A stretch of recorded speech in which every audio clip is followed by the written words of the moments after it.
మీకెలా అనిపించింది? First day of working with Ajay Ghosh గారు. నీకు పేర్లు, ఆర్టిస్ట్ పేర్లు ఇప్పుడు నేను తెలీదు నాకు. అప్పుడు శ్రీ, మేము అది అయిపోయింది కదా!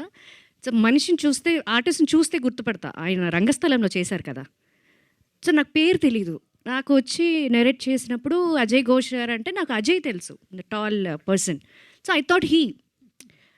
ఓకే అని చెప్పాను. యాక్సెప్టెడ్. అండ్ ఫస్ట్ డే నేను జడ వేసుకున్నాను. ఆయన కొంచెం యంగ్‌గా ఉంటారు. సో, క్యారవాన్‌లోకి వచ్చి, మేడం మీరు హీరోయిన్ లాగా ఉన్నారు అన్నారు. మా అసిస్టెంట్ ఒక అబ్బాయి, ఆవిడ హీరోయినే కదా అన్నాడు వాడు. కాదు, మదర్‌లా కనిపించట్లేదు మీరు అంటే, సరే ఇప్పుడు నన్ను ఏం చేయమంటారు అన్న.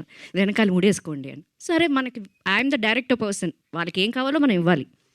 సో, నేను ముడి వేసుకున్నాను. సెట్లోకి వెళ్ళాను. I was searching for Ajay. He was sitting on the chair, Ajay Ghosh గారు. ఐ థాట్ దట్ ఓకే, ఈయన మా మామయ్య గారి క్యారెక్టరా ఏంటి? చెప్పొచ్చలేదు, I'm sorry sir. But he was standing, I knew that his was చదువుకుంటున్నారు ఏదో. So okay okay his the one. I was searching for అంటే, నా ఒక అమ్మాయి ఉండే, మా ఏంటమ్మా వెతుకుతున్నారంటే, అజయ్ ఘోష్ ఎక్కడమ్మా అజయ్ ఘోష్? ఆయనే కదా మేడం అజయ్ ఘోష్ అంటే. ఓ ఆయనేనా? అప్పుడు ఏ there is nothing to do on set. I said, అప్పుడు నేను అడిగాను కూడా, అడిగినట్టున్నాను మిమ్మల్ని. అంటే లేదు మేడం, ఏంటంటే కొంచెం చిన్న వయసులోనే అప్పుడు జరుగుతుంటాయి కదా 80s 90sలో. పాపం రాశి గారు. పాపం రాశి గారు అన్నారు. But he's a fantastic artist అండి. ఫస్ట్ టైం ఆయనతో వర్క్ చేశాను, సినిమాలో చూశాను కానీ, బట్ సింగిల్ టేక్ ఆర్టిస్ట్ అనేది అది స్టేజ్ పర్ఫార్మెన్స్కే ఉంటుంది అది.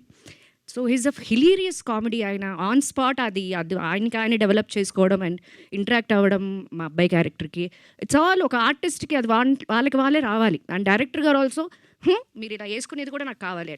So he's not compromising, he just want him that what he wants. That is very much important. అంటే మీలాంటి ఎక్స్పీరియన్సెస్ ఆర్టిస్టులు వచ్చినప్పుడు ఏంటంటే ఆ సీన్ వెయిట్ ఆటోమేటిక్గా పెరుగుతుంది ఆబ్వియస్గా. సో అది చాలా చోట్ల కనపడింది. అంటే అది చేస్తున్నప్పుడు అంటే ఆ కొడుకు మీద ఎఫెక్షన్, మీకు కొడుకు లేకపోయినా కూతురు ఉంది కాబట్టి, అలా అంటే రియల్ లైఫ్ నుంచి తీసుకున్నారా, లేకపోతే జస్ట్ యాక్టింగ్ పరంగా మీకున్న ఎక్స్పీరియన్స్తో చేసుకుంటూ వెళ్ళిపోయారా? లేదు, నేను అప్పుడు ఓకే దట్ ప్రేస్ 20 దగ్గర నుంచి I stopped putting glycerin. Feel రాదు, నేనైతే వేసుకోవాలి ఆ సినిమాలో. అండ్ ఆ క్లైమాక్స్లో especially I cried a lot.